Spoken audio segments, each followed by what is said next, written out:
শিক্ষকরা তাদের পেনশনের টাকা তুলতে গিয়ে অফিসের কেরানিকের যারা হয়রানি তাদের ৫-১০ হাজার টাকা দেওয়া লাগে একটা ফাইল এই টেবিল থেকে ওই টেবিল থেকে ট্রান্সফার করতে।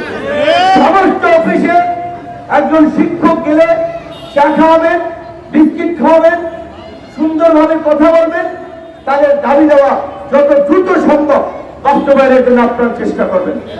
শিক্ষকরা কোনো ধরনের হয়রানি যেন হেনস্থার শিকার না হয় সেই বিষয়টি সর্বমহলে আমাদের খেয়াল রাখতে হবে। স্থানীয় পর্যায়ে আমাদের ওসি, ইউনো, ডিসিএসপি তাদের মাধ্যমে আমরা আহ্বান জানাবো শিক্ষকদের সম্মান এবং মর্যাদা প্রতিষ্ঠিত করার জন্য আপনারা সহযোগিতা করবেন।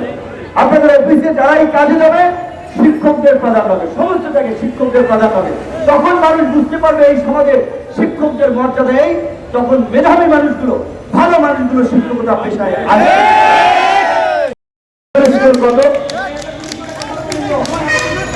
শিক্ষকদের বেতন হয় কারিগর বলি, শিক্ষা উপদেষ্টা নিজেও কিন্তু একজন শিক্ষক, জানেন তো।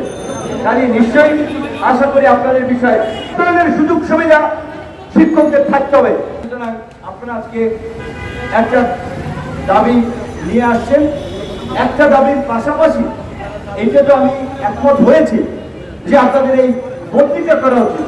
এটা ছোট ইস্যু, এর চেয়ে তো আপনাদের অনেক মানবিক ইস্যু আছে। আপনারা যে বেতন পান ওই বেতন আপনাদের সংসার চলে না। সবাই আপনাদের শিক্ষক, আপনাদের ছাত্ররা ব্যবসায়ী হচ্ছে, সাংবাদিক হচ্ছে, আমরা হচ্ছে, কিন্তু আপনি যে বেতনে পাচ্ছেন আপনি এখনকার প্রেক্ষাপটে আসলে আপনার সমাজে ডাল ভাত খেয়ে পরে বেঁচে থাকাই মুশকিল। ওইখানে আপনারা কথা বলেন, ওই বিষয় নিয়ে আপনারা কথা বলেন। শিক্ষকদের বেতন কাঠামো হবে সবার উপরে, সেই বিষয়ে সমস্ত শিক্ষকরা স্কুল, কলেজ, বিশ্ববিদ্যালয় আপনারা কথা বলেন। আমরা সরকারের সাথে কথা বলবো, কিন্তু আমাদের দেশের যে প্রবণতা সবাই যার যার অধিকার নিয়ে কথা না বললে আসলে তার অধিকার আদায় হয় না, কথা বলতে হবে। আর আজকের জায়গা থেকে আপনারা যে বিষয়ে আমাকে ডেকেছেন সেই বিষয়ে আমার অবস্থান জানিয়ে দিচ্ছি, অত্যন্ত যৌক্তিক। বিশেষ করে এই অল্প টাকার বেতন, তার বাড়ি কুড়িগ্রামে, তার যদি চাকরি হয় বরিশালে, খুবই মুশকিল। আর শিক্ষকদেরকে আমিও মনে করি নিজ জেলায় এবং সুযোগ থাকলে উপজেলায় এইখানে যদি আপনার তাদেরকে দায়িত্ব দেওয়া হয়, এলাকার দায়বদ্ধতা থেকেও তারা একটু দায়িত্ব পালনে মনে করে একটা চাপ অনুভূত করে। তো কাজেই সেই ক্ষেত্রে এটা যৌক্তিক দাবি, এটা মেনে নেওয়ার আমরা দাবি জানাই। পাশাপাশি আপনাদের যে কোনো যৌক্তিক এবং ন্যায়সঙ্গত দাবিতে আমাদের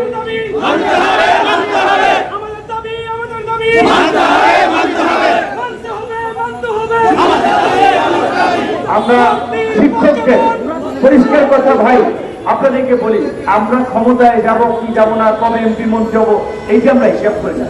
রাজনীতি করেছি আমাদের যে দলের স্লোগান যে জনতার অধিকার, আমাদের অঙ্গীকার, আমাদের অঙ্গীকার দেশ হবে জনতার।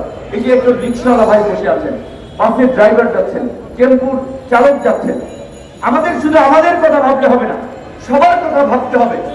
10-15 বছর গাড়ি চালাইয়া এই দূষিত বায়ুতে এই লোকটার শ্বাসকষ্টের প্রবলেম হয়, ভেজাল খাবার খেয়ে কিডনি ড্যামেজ হয়, হাসপাতালে হাসপাতালে দৌড়ায়, ঢাকা মেডিকেলের বারান্দায় শুয়ে থাকে, একটা বেডও পায় না। তো এই মানুষগুলোর চিকিৎসা সেবা নিশ্চিত করা, সকলের জন্য খাদ্য নিরাপত্তা নিশ্চিত করা, রাজনৈতিক দল হিসেবে আমরা সবার কথা ভাবি, সবার কথা বলছি, আমরা বলবো। গণ অধিকার পরিষদকে আপনাদের যে কোনো যৌক্তিক দাবি দেওয়া আদায় আপনারা পাশে পাবেন। আপনাদের এই সার্বজনীন বদলি সহ বেতন বৈষম্য নিরসন হোক, শিক্ষকদের মর্যাদা প্রতিষ্ঠিত হোক, এই আহ্বান এবং প্রত্যাশা রেখে আমার বক্তব্য শেষ করছি।